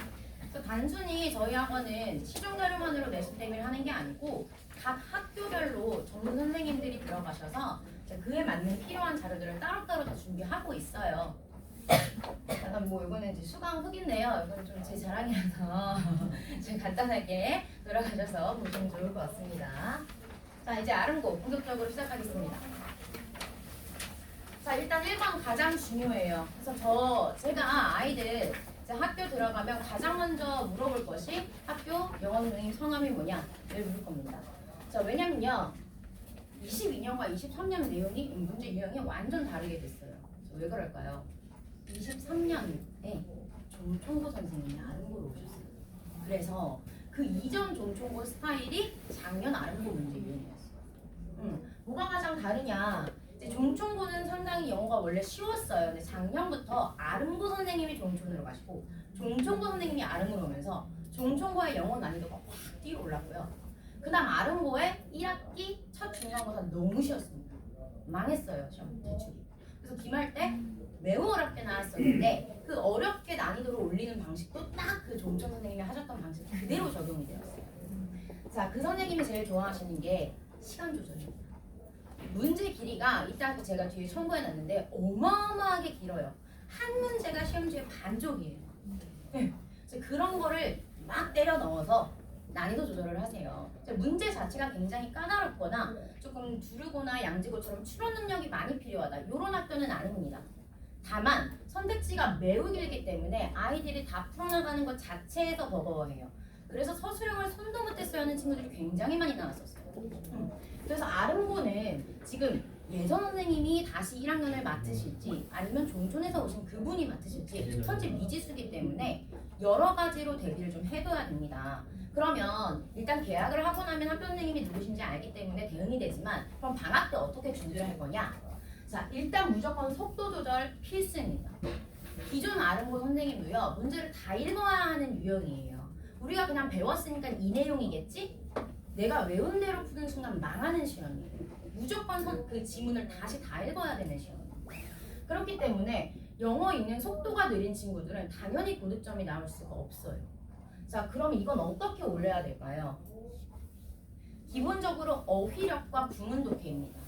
자, 구문독해라는 건 문장의 구조를 뜯어서 앞에서부터 영어 순서대로 해석을 해나가는 연습을 하는 거죠. 그게 안 되는 친구들은 어떤 일이 생기냐? 문장이 조금만 길어지면 문장이 원래는 한 문장인데 해석을 하다 보면 막 안에 3개가 들어가 있어. 주어 동사가 3개로 해석이 돼. 그렇게 되면서 구조가 흐트러지고요. 무슨 말 하는지 결국 못 찾게 돼요. 그리고 그렇기 때문에 읽었던 문장 또 읽고 또 읽고 이렇게 반복이 되는 거예요. 그래서 구문독해와 어휘력이 아주 중요한 학교입니다. 그게 기본이 되지 않으면 읽는 속도가 절대 올라갈 수가 없어요. 특히 한국어 순으로 자꾸 해석하는 친구들은 빨리 시정하지 않으면 큰일 납니다. 네, 자, 그 다음에 요거 이제 이게 원래 아름고 선생님들의 유형이에요. 자, 우리가 배웠던 지문에서 모의고사에도 원문이 들어가 있어요. 자, 원문이라는 게 뭐냐면 모의고사는 영어의 아티클 같은 거, 논문 같은 거에서 발췌를 해서 내는 거거든요. 그 원문, 발췌한 원래 지문. 자, 그런 것들을 다시 시험지에 넣으세요. 그렇기 때문에 원문 대비가 안 된 친구들은 내가 외웠던 대로 그대로 푼다? 당연히 점수가 안 나오게 됩니다. 자, 근데 저희 학원에서 원문 대비까지 하고 있습니다. 자, 그리고 원문만 나오면 차라리 다행이죠. 거기다 선생님들이 내용을 바꿔서 문장을 막 추가하세요. 원래 있던 내용 막 빼세요. 그렇기 때문에 새로운 지문이 되거든요. 심지어 주제까지 바뀌는 경우도 있습니다. 그래서 죄송합니다. 그래서 객관적인 영어 실력이 좀 밑바탕이 돼야 하는 학교예요. 그렇기 때문에 겨울방학 때 아주 중요하다고 볼 수 있고요. 자, 그 다음 내용일치 추론 문제가 다수 나옵니다. 한 시험지에서 6개, 7개 정도가 나와요. 굉장히 버거운 양이고요. 선택지 길이가 매우 길기 때문에 이것만으로도 아이들이 점수 등락이 심해지는 문제예요. 아주 키워드입니다. 자, 그 다음에 범위에 대해서 좀 말씀을 드릴게요. 일단 아이들이 중학교 때에서 고등학교로 넘어갈 때 가장 크게 느끼는 게 시험 범위의 차이예요. 중학교 때는 기껏해야 교과서 3권, 그렇죠? 자, 지금 고등부의 일반적인 시험 범위는요, 교과서가 2과 정도가 들어가고요. 그 다음 부교재가 들어갑니다. 이제 부교재라 함은 아름고는 모의고사만 써요. 여태까지 부교재를 쓴 적은 없고 모의고사를 여러 년에 해 거를 뽑아서 씁니다. 자, 근데 다른 학교들 같은 경우에는 부교재, EBS의 연계교재를 같이 써요. 모의고사와 더불어서. 자, 그렇게 했을 때 하나의 지문, 요게 몇 개가 들어가냐? 보통 26개 정도가 들어가요. 자, 근데 아름고는 그 정도까지는 아니에요. 20개 내외입니다. 조금 많을 때는 22, 3개, 좀 적을 때는 18개까지도 나오기도 해요. 그래서 시험 범위 자체가 버거운 학교는 아니에요. 네, 무난한 편입니다. 자, 교과서의 비중은 30% 내외입니다. 시험지에 나오는 문제가. 그렇기 때문에 교과서보다는 당연히 이 부교재, 모의고사 파트가 매우 중요하고요. 당연히 난이도도 여기서 갈리게 됩니다. 네. 자, 그 다음 이건 좀 전반적인 평인데요. 어휘가 엄청 어려운 학교는 아니에요. 자, 근데 중요한 거는 고등부에서 시험은 단어가 우리가 배웠던 지문에 있는 게 그대로 나오지 않고 다 변형이 돼서 나옵니다. 그렇기 때문에 어휘력이 기본적으로 풍부해야 해요. 지금도 저희 아이들 수업하다 보면 이거 모르면 큰일 나는데 하는데 모르는 단어 정말 많아요. 그러니까 중등 단어와 고등 단어는 굉장히 좀 다른데 질적으로 다른데 아이들이 아직 고등부 단어를 많이 접하지 못한 상태로 넘어오는 경우가 다수예요. 그건 왜 그러냐? 단어장만 외운다고 해서 우리 아이 수능 단어장 외웠어요. 그걸로 커버되지 않습니다. 실제로 모의고사를 많이 접하고 많이 풀어봐서 고등부의 어휘에 많이 노출이 된 아이들이 잘 볼 수밖에 없어요. 그래서 다들 조금 공부한다 하는 동네들에서는 중1 때부터 고3 거까지 하게 되는 거예요. 질적으로 다릅니다. 단어장의 단어와는. 자, 그 다음 어휘는 그런 평이한데 다른 게 문제가 뭐냐? 일단 어법 굉장히 꼼꼼히 들어가야 돼요. 네. 아름고는 어법 시험을 겉으로 그냥 슬렁슬렁 물어보는 학교가 좀 아니에요. 심지어 서술형에 왜 이렇게 고쳤었는지 이유까지 쓰렴이라고 나옵니다. 그래서 문법적인 개념, 원리 다 알고 있어야 되고 응용까지 가능해야 하는 학교예요. 자, 거기다 꼼꼼한 내용 숙지 필수라는 게 4번과 연결되는 겁니다. 내용 일치와 추론 문제가 많이 나오는 학교예요. 그렇기 때문에 내용을 그냥 단순하게 설명해 주는 게 아니고 이게 이렇게 말이 바뀔 수 있어. 이런 말로 바뀌어도 똑같은 거 알겠니? 자꾸자꾸 찝어줄 수밖에 없어요. 그렇게 학습이 되지 않으면 이런 주제였는데 그럼 이 내용도 합의가 되는 건가? 애들이 헷갈리게끔 낸단 말이에요. 그래서 내용 숙지가 아주 중요한 학교입니다. 다 뜯어 먹어야 돼요. 자, 그럼 이제 문제 유형으로 하나씩 좀 보여드리겠습니다. 자, 22년 기출, 23년 기출 제가 적어놨어요. 왜 그러냐? 기존 선생님과 종전에서 오신 선생님 유형이 다르기 때문에 저희는 2개 다 소개를 하겠습니다. 자, 일단 22년 기출. 자, 요거는 교과서 파트에서 나왔는데요. 내용을 바꿨습니다. 원래 있던 내용을 빼고요. 새로운 내용을 넣었어요. 자, 근데 함정은 뭐냐? 선택지에는 원래 있던 내용과 일치하는 내용이 들어가 있습니다. 자, 근데 그러면 안 읽고 혹은 대강 읽고 내가 배운 대로 기억해서 외워서 풀었던 친구는 당연히 다 틀렸어요. 이거 내용 있었잖아. 이렇게. 자, 이런 식으로 내용을 바꾸기 때문에 어떻습니까? 다 읽을 수밖에 없는 거예요. 자, 그러면 내용 문제 자체가 어렵진 않지만 꼼꼼히 다 읽어야 되기 때문에 시간 소요가 당연히 올라가겠죠. 자, 이런 유형이 얘뿐만이 아니고 특징적 문화 유형을 말씀드렸지 않습니까? 이런 식으로 다 많이 내세요. 자, 그 다음에 요거는 모의고사 내용을 변형한 거예요. 이거는 좀 변형이 심하게 들어갔어요. 주제 자체가 바뀌었습니다. 네. 자, 주제 자체가 바뀌었는데 제목을 묻는 내용이니까 기본적으로 니네가 모의고사 풀듯이 추론해봐 라는 내용이에요. 이 글을 읽었을 때 제목을 뽑아낼 수 있니? 실제로 영어 능력과 더불어서 추론 능력까지 물어보는 어려운 문제인 거예요. 자, 그래서 얘도 마찬가지로 다시 다 읽지 않으면 안 되기 때문에 내가 배웠던 대로 나왔겠지 라고 넘어가는 친구들은 틀릴 수밖에 없고 따라서 시간 소요도 굉장히 많이 되는 문제입니다. 자, 그 다음 서술형 특징이에요. 자, 원래 기존 아름고는요 한국어를 주지 않았습니다. 한국어 없이 빈칸 뚱 뚫어놓고 자 써 이렇게 나왔어요. 그렇기 때문에 어떻습니까? 외우기까지 해야 되는 거예요. 그냥 다 밖에서 나오니까 내 영어 실력으로 조금 해볼까? 그랬던 친구들은 또 여기서 망하겠죠. 자, 그 아름고가 영어가 왜 어렵다 했냐면 이렇게 조금 다양한 접근 방법으로 문제를 제시를 하십니다. 그래서 요거는 전적으로 암기 내용입니다. 전적으로. 자, 그 다음. 자, 이것도 너무 악명이 높았어요. 아주 오답률 높았던 시험 문제예요. 필라문항이었습니다. 자, 모의고사의 원문에다가 새로운 내용까지 추가를 했어요. 그래서 사실상 이 긴 문장 안에서 우리가 실제로 학습했던 문장은 2문장 나왔습니다.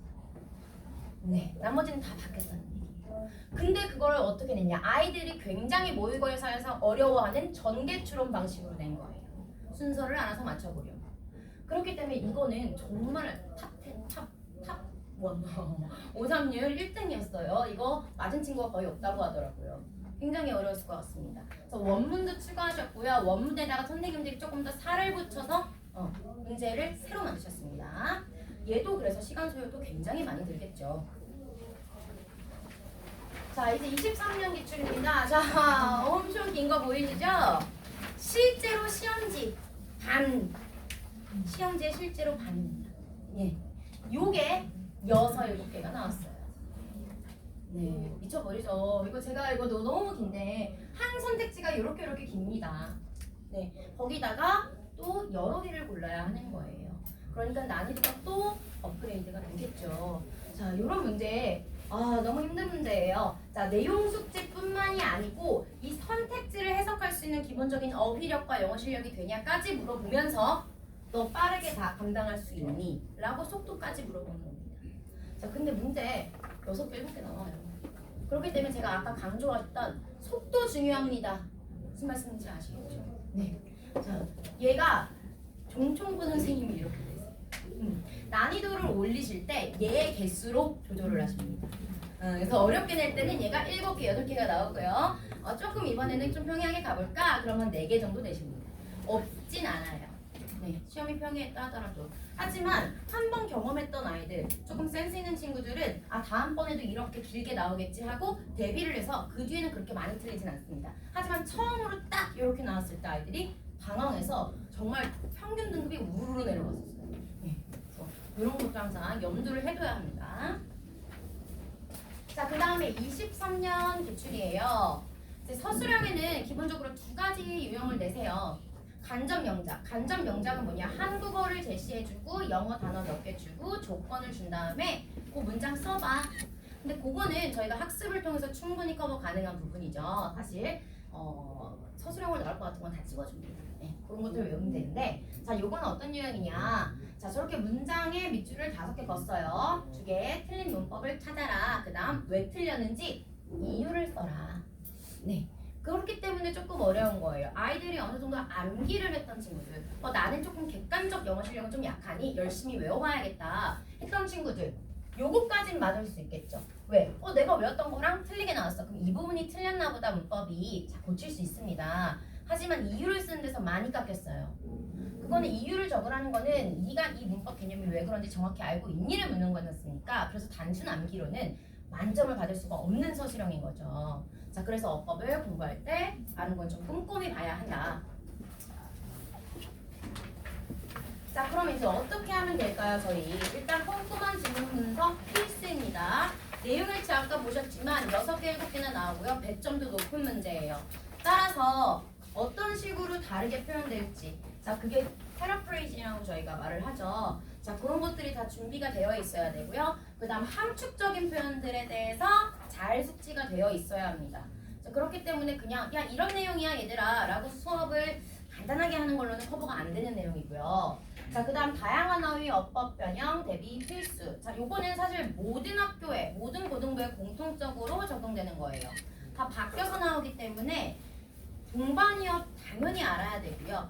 특히 중요한 키워드들은, 그 지문에서 중요한 키워드들은 어떤 단어로 바뀌어도 맞출 수 있을 만큼 다양하게 공부를 해야 됩니다. 동반이어 아주 중요해요. 그 다음 어법 변형이란 뭐냐? 기존에 나왔던 문법, 예를 들어서 투부정사 짜리였는데 동명사로 바꿔놨다. 이런 걸 말씀드리는 게 아닙니다. 문장 구조를 바꿔놔요. 그래서 처음 본 문법이 들어갈 수도 있어요. 네, 그렇기 때문에 그거는 또 객관적인 실력을 묻는 거라서, 자, 이 문장 구조가 이런 식으로 바뀔 수도 있어요.까지 어법 변형 대비가 되어야 합니다.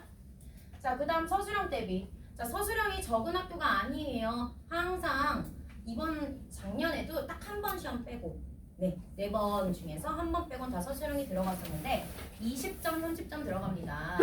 자, 근데 최상위권을 위해서는 당연히 서술형을 많이 맞춰줘야 되고요. 자, 그 다음 서술형이 중위권 학생들에게도 키가 될 수 있어요. 왜? 아까 그렇게 너무 긴 질문, 나는 좀 못 읽을 것 같아. 그냥 그거 하나 틀리고 다른 거 맞을래.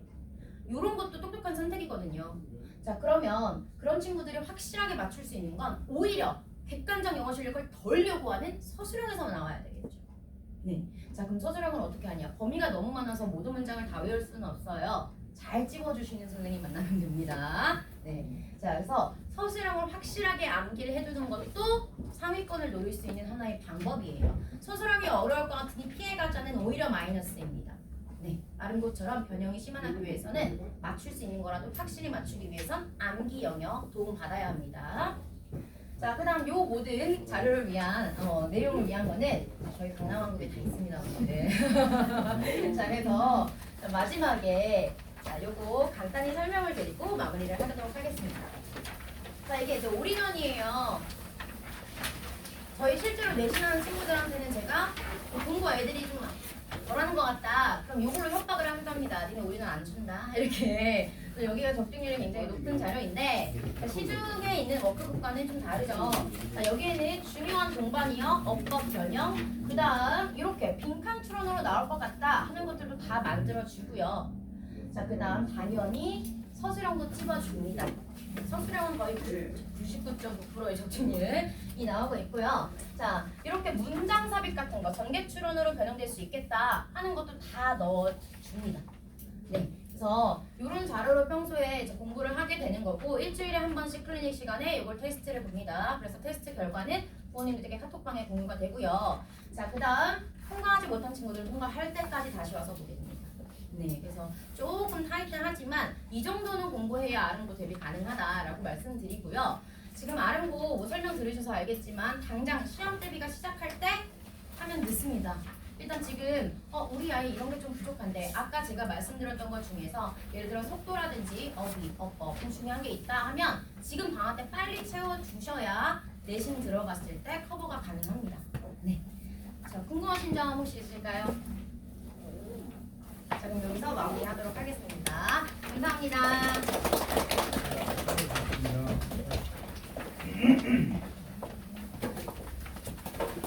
아름고 영어 잘 들으셨어요? 아름고가 영어가 어렵기로 소문이 나 있었죠. 오랜만에 좀 쉬웠다 했던 거가 작년 중간고사였는데 깜짝 놀랐어요. 쉬워서 그랬는데 실수였대요. 그래가지고 만점이 너무 많이 나와가지고 다시 기말고사에서 굉장히 어려웠어요. 아름고 영어가 까다롭기로 소문이 나 있습니다. 일각에서는 아름고 시험 문제를 가지고 와서 수도권에서 얘기하다 보면 여기 자사고 아니냐 할 정도로 그렇게 쉽지 않아요. 자, 이어서 이제 수학은 또 어떻게 할 것이냐 우리 전현철 선생님 모시겠습니다. 자, 박수로 맞이.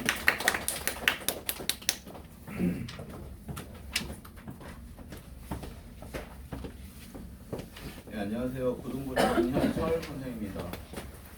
네, 이제 아름고등학교 작년 1학기 중간고사로 이제 말씀을 드릴 건데 일단 문제 수는 20문제가 나왔거든요. 항상 이 학교가 19문제가 계속 나오다가 작년에 이제 한 문제가 더 추가가 돼서 서술형 한 문제가 더 추가가 돼서 20문제가 나왔고 근데 이제 20문제 중에서 1번부터 8번까지 하고 7번부터 18번까지는 개념 확인 문제로 나왔습니다. 개념 확인 문제. 그러니까 이제 이 개념 확인 문제는 뭐 개념 공부를 이제 일단 철저히 해야 되겠고 그 다음에 이제 얘는 무조건 꼭 맞춰야 되는 거거든요. 그러니까 20문제 중에서 1번부터 여기까지가 딱 10문제인데 이걸 다 맞춰도 45점밖에 안 돼요. 그 다음에 이제 뒤쪽에 있는 게 55점이고 그러니까 꼭 맞춰야 하기 때문에 최대한 빠른 시간 안에 얘를 빨리 해결을 해줘야지 그래야 이제 뒤쪽에 있는 부분에 어려운 문제들을 이제 풀 수가 있기 때문에 그래서 개념 공부를 철저히 하고 일단은 기본적인 문제들을 좀 최대한 많이 풀어봐서 그냥 이 문제 딱 보면은 그 정도로 연습이 돼야 돼요. 진짜 애들이 딱 보면은 이건 이렇게 해서 보통 한 20문제 중에서 보통 잘하는 학생들이 한 2등급 정도 나온 학생들은 보통 한 13개 정도까지는 그렇게 빨리빨리 풀거든요. 그 다음에 이제 나머지 7개를 이제 어떻게 생각을 하면서 이제 풀어줘야 되니까 최대한 빠르게 실수하지 않고 빨리빨리 시간 배분을 해야 하기 때문에 좀 빨리 풀어야 된다. 그러니까 이 부분은 그래도 애들이 공부를 하면은 좀 잘 점수가 나오겠죠. 여기는 45점까지는 이제 나오는데 그 위쪽을 보면은 그 다음이 이제 9번부터 16번하고 19번부터 20번까지가 문제인데 이거 다 모의고사 변형 문제입니다. 근데 모의고사 변형 문제인데 아니 진짜 이거를 이렇게까지 꼬아야 될까 싶을 정도로 진짜 너무 베베 꼬아서 문제를 냈어요. 그러니까 이 아름고가 뭐 다른 과목도 물론 어렵겠지만 수학은 진짜 너무 부족하거든요. 그러니까 9번부터 이게 10문제가 변형고사가 나온 이렇게 변형 문제가 나왔는데 보통 다른 학교 같은 경우는 그냥 뭐 킬러 문제에서 한 문제 이렇게 딱 어려운 거 하나 내고 그럼 뭐 그거는 틀리게 하고 다른 걸 다 맞게 하든지 이렇게 해서 애들이 공부할 맛이 좀 나게 해주는데 이 학교는 이 10개가 어떤 게 어렵다 그것도 구분 안 될 정도로 다 어려워요. 그냥 다 어렵기 때문에 그래서 작년에 평균이 30점 나왔거든요. 30점. 그러니까 30점이 나온다는 건 근데 뭐 어차피 평균이 이렇게 되니까 등급은 별 차이가 없는데 이제 부모님들이 생각을 하실 때는 아니 옆집에는 뭐 종촌고등인데 걔는 뭐 80점 넘었다던데 왜 우리 애는 뭐 60점밖에 안 되냐 막 이렇게 말씀을 하시는데 종촌고에서 8점 맞으면 3등급인 거고 아름고에서 60점 뭐 60점 후반대 맞으면 2등급 나오는 거 그렇게 되는 거거든요. 그러니까 여기는 문제가 워낙 어렵기 때문에 그래서 좀 공부를 할 때도 그냥 단순히 문제만 쭉 풀어보는 게 아니고 이제 모의고사 기출 변형 문제를 무조건 이제 풀어야 돼요. 근데 이 변형 문제라는 게 어디에서 주어지는 게 아니잖아요. 솔직히 학원에서는 이제 선생들이 만들어서 최대한 주기는 하지만 어디서 만들 수 있는 게 아니기 때문에 본인들이 만약에 집에서 공부를 할 때도 모의고사를 그냥 문제를 풀기만 하는 게 아니고 이게 어떻게 바뀌어서 나올까 그래야지 이제 그런 것들도 생각을 해봐야지 그런 개념들이나 그 다음에 그 개념을 이제 어떻게 문제에 적용을 시키는지를 알 수가 있기 때문에 기출 변형 문제를 꼭 풀어봐야 되고 그 다음에 아름고는 특징이 프린트를 주거든요. 근데 그 프린트가 다 어려운 문제예요. 쉬운 거는 하나도 없고 그러니까 시중 문제집에 있는 것 중에서 좀 어려운 것들 뭐 고쟁이나 아니면 블랙라벨이나 아니면 하이 그런 것들을 여기다 줘서 한 단원에 한 30문제씩 주는데 보통 그게 한 150문제 정도 되거든요. 근데 150문제를 애들이 풀죠. 저도 이제 풀게 하고 그 다음에 이제 테스트 같은 거를 변형을 한 걸 보기도 하고 그러면 이 정도만 내줘도 어려운데 그 학교는 이 학교는 이제 더 꼬아서 내기 때문에 일단은 심화적으로 무조건 공부를 해야 된다. 그러니까 솔직히 잘 찍은 놈이 잘 나오는 거예요. 이 학교는. 진짜 잘하는 학생들 아닌 이상은 잘 찍는 놈들이 이제 잘 나오는 그렇게 돼버리니까 근데 이게 항상 그렇거든요. 매년. 그러면은 이렇게 했으면은 기말고사 때 조금 더 쉽게 냈어야 되는데 또 기말고사 때도 쉽게 안 냈어요. 그러니까 계속 그냥 이 학교는 계속 이렇게 유지를 할 것 같아요. 항상 어렵게. 2학기 때도 계속 어렵고. 그러니까 심화적으로 공부를 해야 된다라는 것만 꼭 말씀을 이제 꼭 그거는 좀 기억을 하셔야 될 것 같고. 그 다음에 이제 계산만 계속 해결하는 문제만 풀리는 게 아니고 그러니까 어떤 개념을 문제에 적용시켜야 되는지 그 방법을 찾고 생각하고 이해하면서 차근차근 공부해 나가는 게 가장 필요하다. 그러니까 솔직히 아름고 같은 경우는 질적으로 공부를 해야지 양적으로 공부해서는 절대로 점수가 나올 수가 없다라는 거예요. 자, 그래서 아예 이제 요즘에 이제 준비를 할 때 이 수학이라는 거는 항상 개념이 가장 중요하잖아요. 그러니까 개념이 중요하니까 새 단원을 공부할 때 그 전 단원의 개념이 이해가 안 된다. 그러면 한 번 더 숙지를 하고 항상 학생한테 저도 이제 그렇게 얘기하는데 숙제를 하면 바로 문제부터 풀지 말고 개념을 한 5분에서 한 10분 정도는 한번 확인을 한 다음에 그럼 바로 앞에 것만 전날 한 것만 한 게 아니고 쭉 맨 앞에 처음부터 끝까지 한번 본 다음에 그게 어떻게 연결이 되는지 확인을 하고 문제를 풀으라고 얘기를 하거든요. 그러니까 일단 개념이 가장 중요하고 그 다음에 이제 또 개념만으로는 안 되니까 수학은 결국 문제를 해결을 해야 되는데 그러면 그 개념을 외웠으면은 그 개념을 어디에 적용을 시켜서 문제 어떻게 적용을 시켜서 풀어야 되는 건지를 알아야 되기 때문에 그거는 이제 문제 푸는 양이 굉장히 중요하겠죠.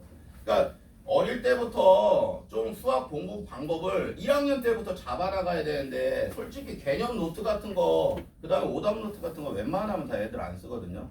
근데 잘하는 학생들은 진짜 써요.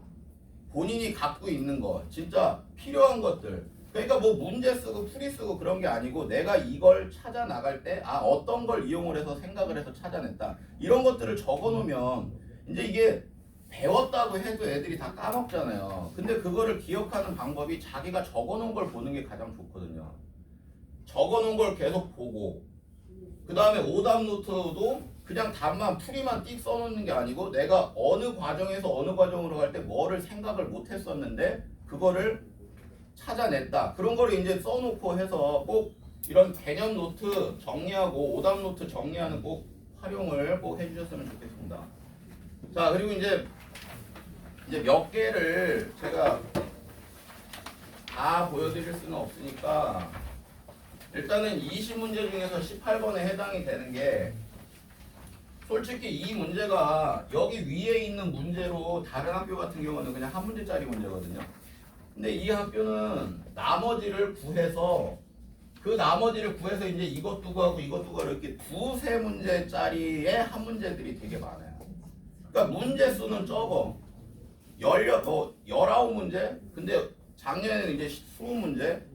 근데 이게 어려웠으니까 올해 또 19문제로 줄일 수도 있을 것 같은데 근데 문제 수가 아무리 적어도 이 한 문제를 풀려면은 거의 두세 문제에 해당이 되는 문제를 풀어야 되거든요. 그리고 또 이런 것들은 만약에 지금 이 문제가 제가 아까 18번이 쉬운 문제라고 넣었잖아요. 이게 이 맨 위에 있는 게 없고 이것만 만약에 풀으라고 했다면 이것도 어려운 문제예요. 그러니까 애들이 문제는 요것만 내면 이제 못할 것 같으니까 그나마 좀 이걸 하나 알려줘서 얘를 이용을 해서 이제 이거를 구하는 방법을 찾아라. 논술형 형태로 낸 거거든요. 그러니까 문제가 어렵기는 해도 솔직히 볼 때 아름거 문제가 진짜 선생들이 좀 애들을 공부를 시키려고 문제를 내는구나 그런 걸 좀 느껴져요. 문제의 질이 되게 좋긴 해요. 어렵기는 해도. 그래서 이제 좀 이렇게 많은 문제들 적다고 해도 그 많은 문제들이 안에 들어가 있으니까 좀 시간 배분이 되게 중요하고 그 다음에 또 이제 이게 이제 가장 다 뭐 어떤 게 킬러다 할 수 없을 정도로 다 어렵다고 했는데 이거는 문제가 이거 학생들이 만약에 본다면 이거 아마 손도 못 댈 거야. 이게 3차식이라고 해서 뭐 보통 학생들이 AX의 세제곱 플러스 BX의 제곱해서 이렇게 미지수 4개를 잡고 그러면은 지금 이게 4개의 식을 다 가르쳐 준 거거든요. A, B, C, D 찾으라고 미지수의 개수만큼. 근데 이거를 하나하나 다 대입해서 풀면은 절대 풀리지가 않아요. 달력 한 장 큰 거 다 써도 안 풀릴 거야. 그러니까 이런 게 이제 개념 인수정리 같은 거를 이용을 해서 해야 된다라는 거. 근데 이런 인수정리도 기본적인 문제를 먼저 파악이 돼야지 이렇게 변형된 게 가능하니까. 그래서 이제 이런 게 복잡하고 긴 계산 과정 문제가 많이 출제됐다라는 거 하고 자, 그 다음에 이제 13번에 있는 문제는 보통 이런 학생들이 문제를 풀 때 그러니까 그냥 항상 틀에 박혀있는 풀이 방법대로 푸는 게 아닌 문제들을 좀 내요. 그러니까 이런 거 애들이 문제 풀면은 진짜 어느 정도 공부한 학생들은 이거 100% 근거계수의 관계겠네 하고 그런 형태로 접근을 하거든요. 근데 이제 얘는 그렇게 접근하면은 문제가 또 풀리지를 않아요. 그러니까 얘를 접근을 할 때는 우리가 근해 공식이라는 걸 배우기는 해 중학교 때 배웠고 고등학교 때도 하긴 하지만 근해 공식을 써서 푸는 문제는 진짜 거의 없었거든요.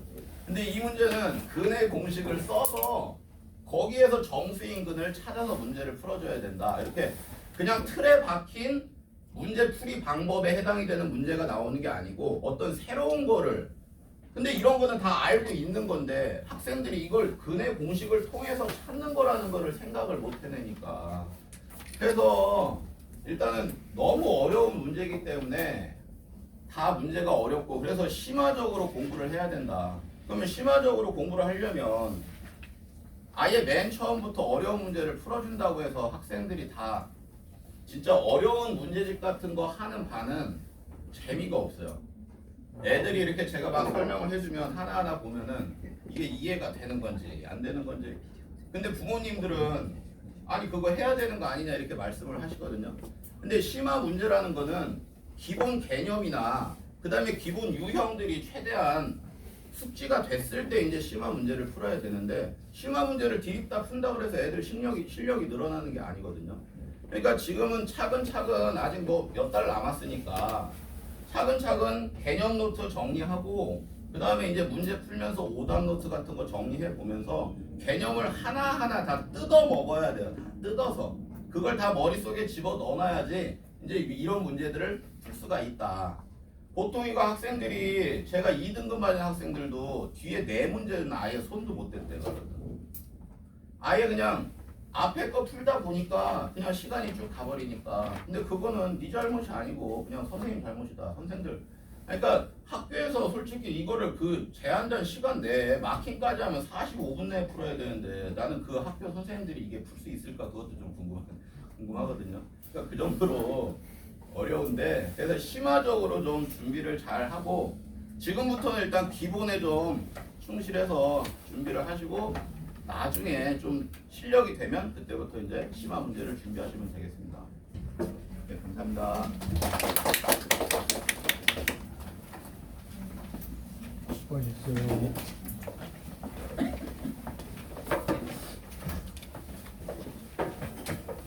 어디 수학 잘 들으셨어요? 수학 별거 아니죠? 변별은 수학에서 일어납니다.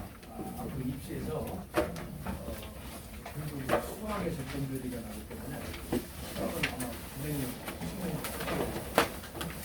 이상으로 그 아름고등학교 내신 특별이랑 같이